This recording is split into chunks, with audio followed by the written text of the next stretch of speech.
Okay. Where do I look at? You or the camera? You can look at me. Okay. Yeah. What's your favorite 90s Canadian band? Well, I feel like because of the Taggart and Torrens podcast, I have to say Our Lady Peace. But I'd be hard-pressed to find one.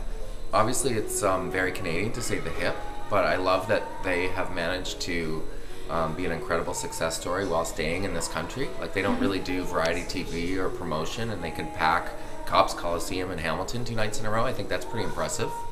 I like Blue Rodeo. I was actually at Fred Rock this past summer, and Blue Rodeo played. They were amazing. Yeah. And beforehand, I would have said, like, there are a few Blue Rodeo songs that I like, but hit after hit after hit, they were great. And still kicking. Kicking. 90s music memory. Do you have a concert, a show that you saw live? What's the thing that comes to mind as your, like, ultimate? An item of clothing. In the video for Let Your Backbone Slide, the two guys behind Maestro Fresh West were wearing orange jackets with yellow letters on the back that said Dope State. And all I ever wanted in the world was a Dope State jacket. They didn't sell them in Charlottetown. It's weird. Bummer. Okay, band that you're still listening to. I think we've...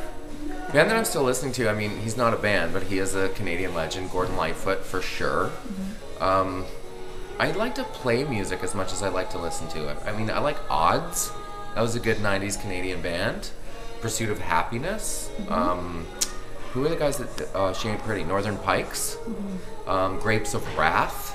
Remember that song? Oh my gosh. Yeah. You're really throwing out some Our deep roots go cuts. deep. Yeah. 5440. Were there any bands that Sloan. you... Of course, Sloan. Well, you're a Halifax. Yeah. Were there any bands that you saw that you were like, they're gonna go all the way, and then they just kind of flopped away? Not really.